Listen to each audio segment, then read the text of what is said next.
everybody, this is Digraj Singh Rajput. Welcome to social school. इस video में हम क्या पढ़ने वाले हैं? इस वीडियो में हम पढ़ेंगे लैंड ट्रांसपोर्ट के बारे में. पिछले वीडियो में हम लोगों ने एक बेसिक इंट्रोडक्शन देखा है कि आखिरकार चैप्टर है किस बारे में. तो ये जो चैप्टर है हमारा ट्रांसपोर्ट एंड कम्युनिकेशन, दो पिलर्स पे टिका हुआ है, ट्रांसपोर्टेशन और कम्युनिकेशन. ठीक है, तो ट्रांसपोर्टेशन में अलग अलग डोमेन्स में ट्रांसपोर्ट है, land transport, air transport, water transport, जिन्हें हम सब्सिक्वेंटली पढ़ेंगे एक एक करके.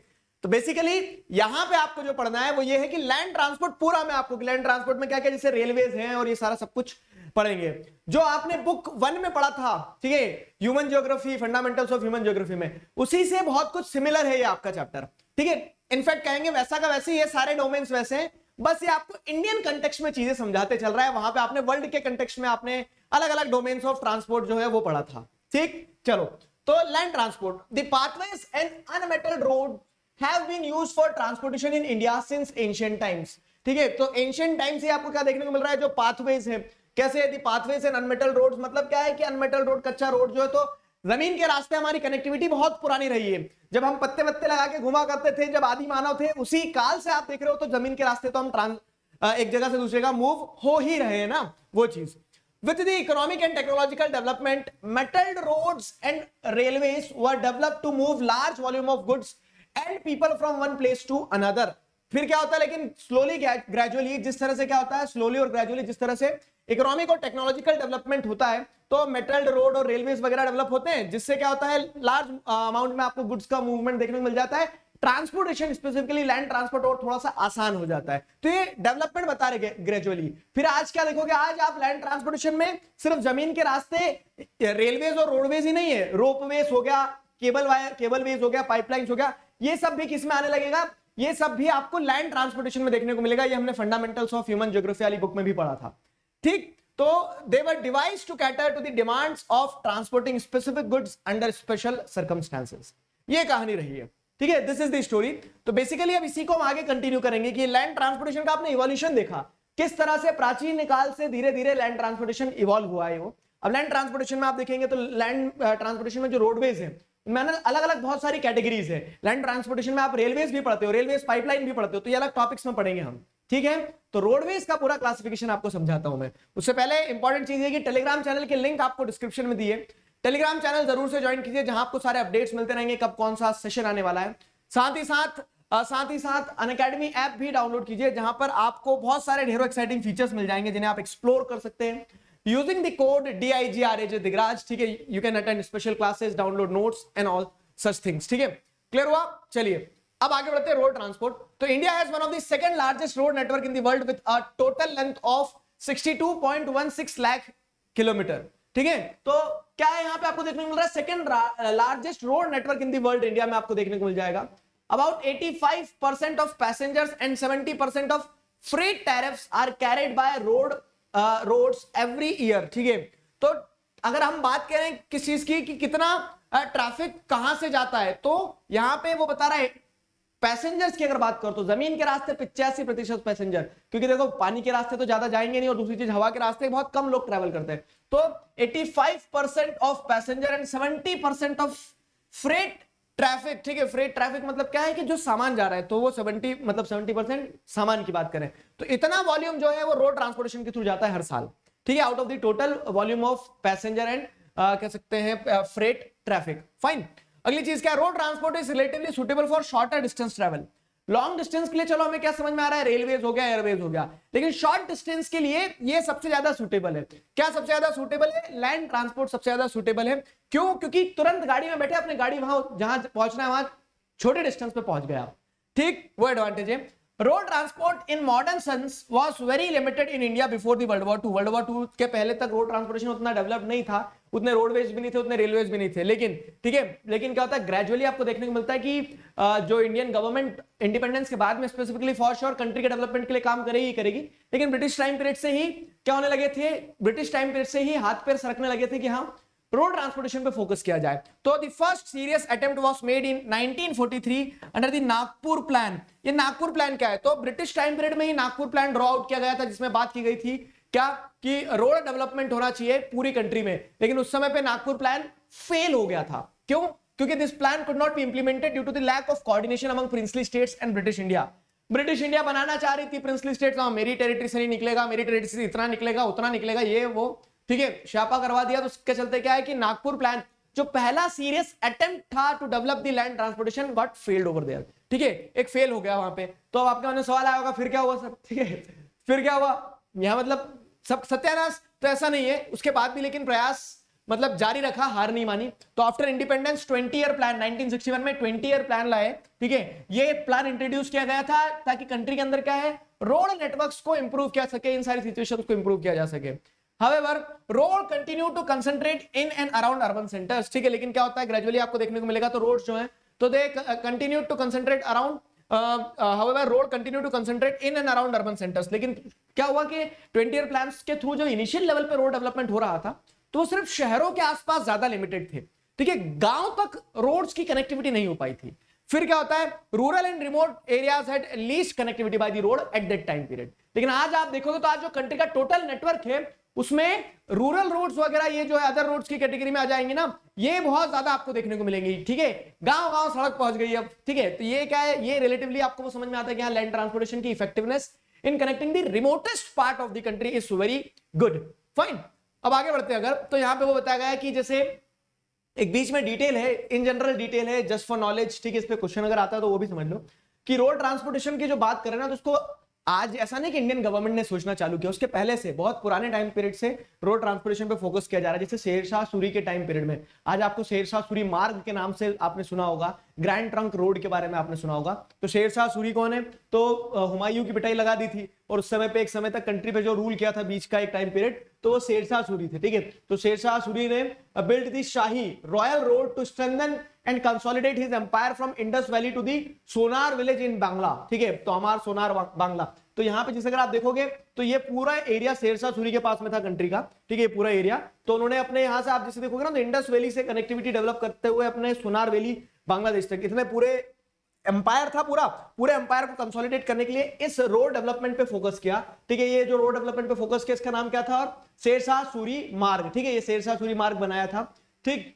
This road was renamed as Grand Trunk Road during the British period connecting Kolkata and Peshawar. तो जब ये रोड कोलकाता से पेशावर तक जोड़ रहा था, तो कोलकाता से पेशावर तक जोड़ता था, इसे ग्रैंड ट्रंक रोड कहा जाता था। तब इंडिया पाकिस्तान एक ही था, फिर बाद में क्या हुआ, हम अलग हो गए, अलग होने के बाद में क्या, it extends from Amritsar to Kolkata. तो आज अमृतसर से कोलकाता, ठीक है, जैसे नेशनल हाईवे नंबर 1 देखोगे ना, तो नेशनल हाईवे नंबर 1 यहाँ अमृतसर से दिल्ली तक है, और ये पूरा अमृतसर से दिल्ली कोलकाता तक तो इसे ग्रैंड ट्रंक रोड कहा जाता है।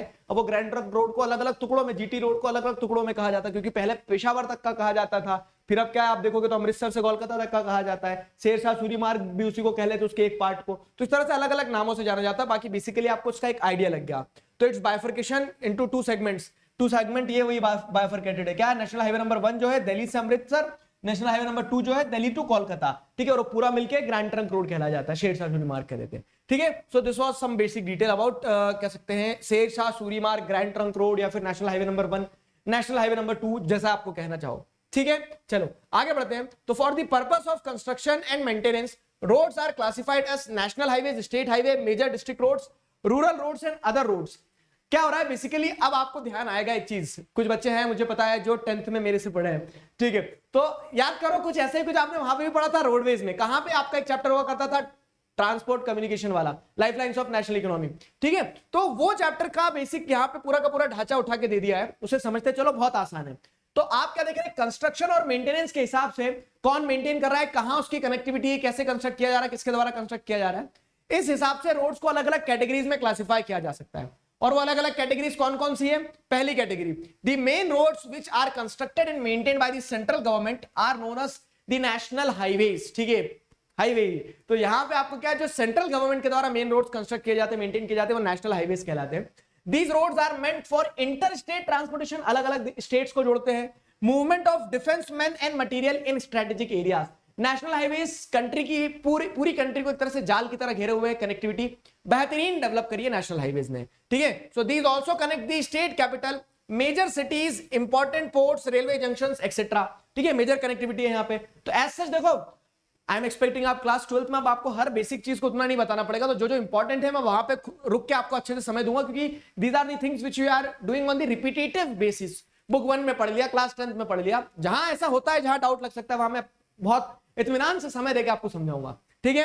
फिर क्या है, तो the national highway constitute only about 2% of the total road length but carry 40% of the road traffic, ठीक है। तो नेशनल हाईवे जो है तो वो क्या करते हैं, लेंथ की अगर बात करें, constitute only 2% of the total road length but carry 40% of the road traffic. तो ये टोटल जितनी भी रोड लेंथ है हमारा, जितनी उसका मात्र 2% है, क्योंकि रूरल रोड वगैरह ज्यादा है जैसा भी समझा है, लेकिन जो ट्रैफिक ये कैरी करती है वो बहुत ज्यादा है। 40% ट्रैफिक आपको नेशनल हाईवेज पे देखने को मिलेगा। National highways are basically owned and operated by, जैसे आप देखोगे कंस्ट्रक्शन और मेंटेनेंस की बात आती है तो एनएचएआई जो होता है, national highway authority of India, ठीक है। अब बेसिकली क्या है कि क्लास 10 में कुछ ऐसा था कि गोल्डन क्वाड्रिलेटरल सुपर हाईवेज को सर मेंटेन करते, लेकिन यहाँ पे गोल्डन क्वाड्रिलेटरल सुपर हाईवेज को इसी के साथ जोड़ दिया है, ठीक है। तो national highway authority of India जो है was operationalized in 1995. It was an autonomous body under the Ministry of Surface Transport. It is entrusted with the responsibility of development and maintenance and operation of national highways. तो you might feel things are overlapping, sir class 10th में तो कुछ और पढ़ा था, लेकिन यह ध्यान रखना, तो गोल्डन क्वाड्रिलेटरल को भी आप नेशनल हाईवेज के मतलब नेशनल हाईवेज का एक सबसेट मान सकते हो, एक पार्ट मान सकते हो ना। तो वैसे एनएचएआई जो होती है तो वो एक इंपॉर्टेंट रोल प्ले करती है, ठीक है। एक ऑटोनॉमस बॉडी है, 1995 में एस्टैब्लिश की गई थी, ध्यान रखना, जिसका काम क्या होता है, जिसकी रिस्पॉन्सिबिलिटी है development, maintenance and operation of national highways, ठीक है। This is also apex body to improve the quality of the roads designated as national highway, ठीक है। रोड की क्वालिटी को इंप्रूव किया जाए उस चीज के लिए काम करती है नेशनल हाईवेज। अगली चीज जो है, तो अगर कैटेगरीज और देखें तो national highway, state highway, other road जो है, तो इस तरह से लेंथ बताया गया है। लेंथ अदर रोड्स का आपको सबसे ज्यादा देखने को मिलता है, ठीक है। ये total length in kilometre roads का अलग अलग Indian road network according to the data of 2020 ये बताया गया है, ठीक है। 2020 का बताया गया है। बाकी फिर अगर आगे बढ़ते हैं तो किधर गया, इसमें कुछ गड़बड़ है शायद, just give me a second, ठीक है। तो इसको हम यहाँ पे ऐसे सुधार कर लेते हैं किस तरह से।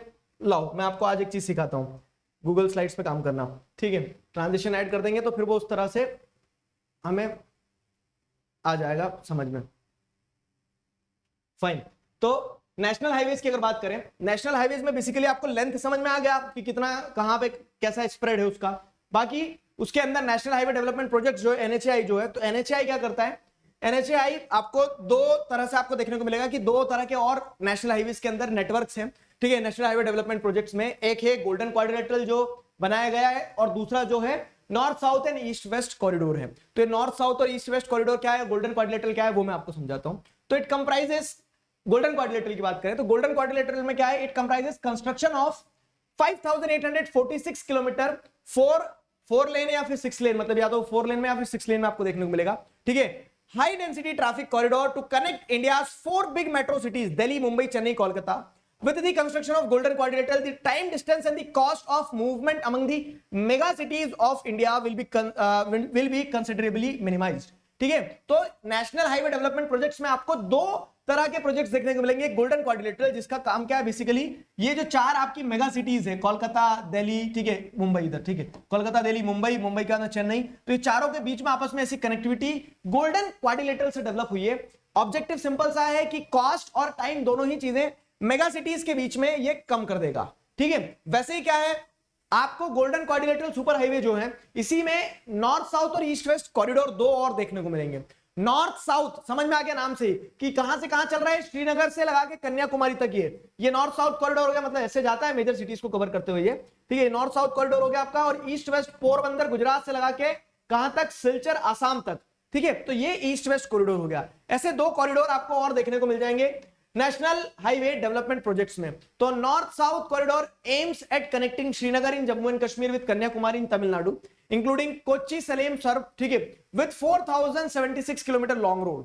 The east west corridor has been planned to connect Silchar in Assam with the port town of Porbandar in Gujarat with 3640 kilometre of road length, ठीक है। तो ये आपको क्या देखने को मिल गया है, ये आपको एक्सटेंड देखने को मिलेगी कहां कहां किधर किधर कितना है। तो एक जो आपको ये नॉर्थ से साउथ 4076, ठीक है, इतने किलोमीटर की लॉन्ग रोड मिल गई है, और ईस्ट वेस्ट कॉरिडोर जो पोरबंदर से सिलचर कनेक्ट कर रही है वो 3640 किलोमीटर की है। मैप पे जो भी आएगा घबराना मत, मैप हमें एक वीडियो में स्पेसिफिक पूरा कंप्लीट मैप कर लेंगे, वो आसान रहेगा, ठीक है, वो आसान रहेगा हमारे लिए। तो ये हो गया आपका क्या, golden quadrilateral, north south east west corridor भी हो गया। अब आगे बढ़ते हैं किसमें, अब आते हैं स्टेट हाईवे। ये हो गया क्या, ये आपका लैंड ट्रांसपोर्ट हो गया। लैंड ट्रांसपोर्ट के अंदर स्टेट हाईवे की बात करते हैं, मतलब नेशनल हाईवे कंप्लीट हो गया आपका, लैंड ट्रांसपोर्ट में नेशनल हाईवे वाला पार्ट हो गया। अब कंस्ट्रक्शन और मेंटेनेंस के हिसाब से दूसरी जो क्लासिफिकेशन होगी वो होगी स्टेट हाईवेज की। तो these are constructed and maintained by state governments, ठीक है, स्टेट गवर्नमेंट के द्वारा कंस्ट्रक्ट किए जाते हैं, मेंटेन किए जाते हैं। They join the state capital with district headquarters and other important towns, ठीक है। स्टेट हाईवेज जो होते हैं, तो स्टेट हाईवेज क्या करते हैं, they join state Capitals with district headquarters and other important towns.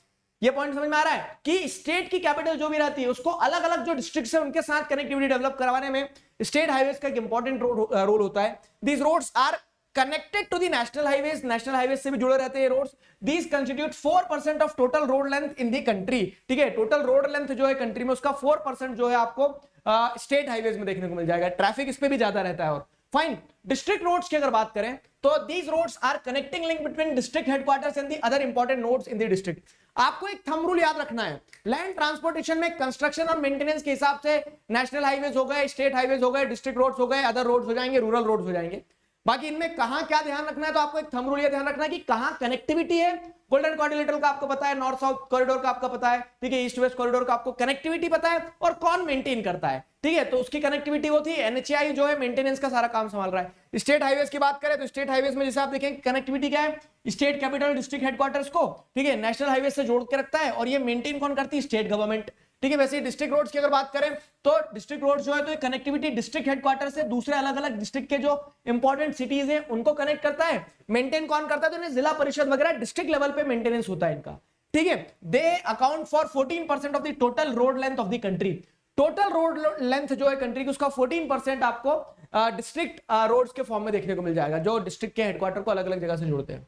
अब आता है रूरल रोड्स, ठीक है। रूरल रोड्स मतलब क्या है कि जो ग्रामीण क्षेत्र में जो गांव को दूसरे सिटीज से, डिस्ट्रिक्ट हेडक्वार्टर से इनसे जोड़ते हैं ना, तो वो रूरल रोड्स होते हैं। So these roads are vital for providing links to rural areas, ठीक है। About 80% of the total road length in India are categorised as rural roads. जितने भी रोड आपको देश में देखने को मिल रहे हैं उसका 80% रोड जो है वो आपको रूरल रोड्स की कैटेगरी में देखने को मिलेगा। There is regional variation in density of rural road because these are influenced by the nature of the terrain, ठीक है। तो यहां पे आपको क्या देखने को मिल जाएगा, रीजनल वेरिएशन देखने को मिलेगा, regional variation in the density of rural road because these are influenced by the nature of terrain, ठीक है। तो जिस तरह का नेचर होता है, मतलब वहां पे क्या देखने को मिल रहा है कि मान लो कहीं पे ग्रामीण क्षेत्र में बहुत उबड़ खाबड़ जमीन है तो वहां पे आपको वहां की डेंसिटी कम देखने को मिलेगी, वहां पे रूरल रोड्स कम होंगे। कहीं गांव एकदम प्लेन नदन, जैसे नदन इंडिया के विलेजेस की बात करें तो एकदम प्लेन एरिया, तो वहां पे कनेक्टिविटी ज्यादा बेहतर होगी। तो ये कहानी रहती है रूरल रोड्स की, ठीक है।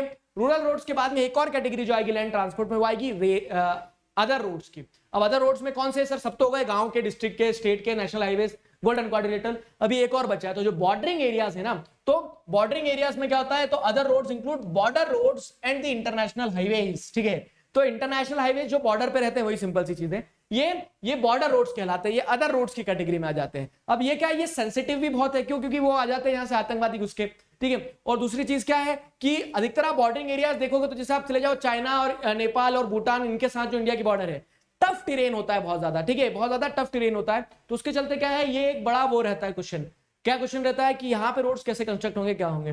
तो the border road organisation was established in May 1960 for accelerating economic development and strengthening defence preparedness through rapid and coordinated improvement of strategically important roads along the northern and northeastern boundaries of the country.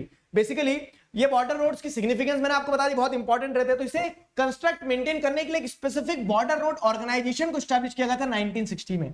Border road organisation का काम क्या है, bro जो है border road organisation, उसका काम ही है कि जो स्ट्रेटेजिकली इंपॉर्टेंट पॉइंट्स है नॉर्थ में, नॉर्थ ईस्टर्न रीजन में, वहां पे क्या करें, वहां पे अच्छे रोड्स बनाए जाए बॉर्डर रोड ऑर्गेनाइजेशन के द्वारा, ठीक है, वो पॉइंट है। तो it is a premier multifaceted construction agency. मतलब क्या है कि बॉर्डर रोड ऑर्गेनाइजेशन में देखोगे तो आर्मी पर्सनल्स रहते हैं अधिकतर, ठीक है। तो मल्टीफेसेटेड क्या है, कंस्ट्रक्शन एजेंसी है जो आपको बेहतर सर्विस देने के साथ साथ में क्या स्ट्रेटेजिकली आपको बहुत सेंसिटिव लोग चाहिए रहते हैं जो एरिया की वो रख सके, कह सकते हैं एरिया का एक तरह से ध्यान भी रख सके, सारी चीजें। तो बॉर्डर रोड ऑर्गेनाइजेशन में स्पेसिफिकली क्या होता है, एक अब बोलते हैं ना, एक डेडिकेटेड विंग दिया गया ब्रो के नाम से जो बॉर्डर रोड्स बनाता है। It has constructed roads in high altitude mountainous trains like trains joining Chandigarh with Manali, ठीक है। तो चंडीगढ़ से मनाली जाते हैं लोग गाड़ी से, ठीक है। तो वो रोड किसने बनाया, जैसे ऐसे इस तरह के क्या है, हाई एल्टीट्यूड पे जो रोड बनाने का काम है वो लेह लद्दाख, ठीक है, इधर सब जगह जो कनेक्टिविटी ना, जो लोग बुलेट उठा के जाते हैं, वो पूरी कनेक्टिविटी के लिए जैसे क्या है, आप क्रेडिट दे सकते हो किसको, बॉर्डर रोड ऑर्गेनाइजेशन को। ठीक, फिर क्या है, this road runs at even average altitude of 4270 metres above the mean sea level. ठीक है, तो बॉर्डर रोड ऑर्गेनाइजेशन के द्वारा जो रोड्स बनाए जाते हैं तो वो जमीन से, मेन सी लेवल से 4270 किलोमीटर के ऊपर की ऊंचाई पे भी बनाए जाते हैं, जहां पे बहुत ठंड होती है, जहां पे बहुत, क्या देख सकते हो आप कि विंटर सीजन में जैसे बर्फ वगैरह भी जम जाती है। तो एडवांटेजेस ये है बॉर्डर रोड ऑर्गेनाइजेशन के, फिर बॉर्डर रोड्स के, कि कंस्ट्रक्शन और मेंटेनेंस के अलावा स्ट्रेटेजिकली सेंसिटिव एरिया जो रहता है, तो बॉर्डर रोड ऑर्गेनाइजेशन जो है, ठीक है, वहां पे क्या करता है, स्नो क्लियरेंस का काम भी करता है हाई एल्टीट्यूड एरियाज में। जैसे बताया ना मैंने कि बहुत ऊपर, जमीन से ऊपर, मीन सी लेवल से ऊपर रोड बनाए जाते हैं, तो वहां पे क्या है, स्नो क्लियरेंस का काम भी करता है विंटर्स में। ठीक है, द इंटरनेशनल हाईवेज जो है, अदर रोड्स में जैसे इंटरनेशनल हाईवेज आए, तो they are meant to promote harmonious relationship with the neighbouring countries by providing effective links with India. तो जैसे अगर आप देखेंगे क्या है, ये स्नो क्लियरेंस का काम भी हो रहा है। फिर उसका अमन सेतु जो है, तो जैसे अमन सेतु क्या है, अमन मतलब क्या है, शांति। तो जो इंटरनेशनल हाईवे, उससे लोग जो है वाया लैंड रूट क्या है, एक देश से दूसरे देश जा सकते हैं। जैसे बस चलती है लाहौर से दिल्ली, वाघा बॉर्डर पे से निकलती है वो। ठीक है, अमन सेतु बिटवीन श्रीनगर एंड मुजफ्फराबाद। तो ये सारी चीजें यहाँ पे बताई गई है कि बॉर्डर रोड ऑर्गेनाइजेशन और बॉर्डर रोड क्या है, इंटरनेशनल हाईवेज पे किस तरह से ये सारे अदर रोड्स की कैटेगरी में आ जाते हैं। तो ये कहानी थी हमारी किसकी, लैंड ट्रांसपोर्टेशन की। तो जमीन पे और भी तरह के ट्रांसपोर्टेशन होते हैं, जैसे रेलवेज। तो रेलवेज के बारे में हम क्या करते हैं, नेक्स्ट वीडियो में पढ़ेंगे। तब तक stay connected, keep learning, signing off with this together we can we will. Thank you very much.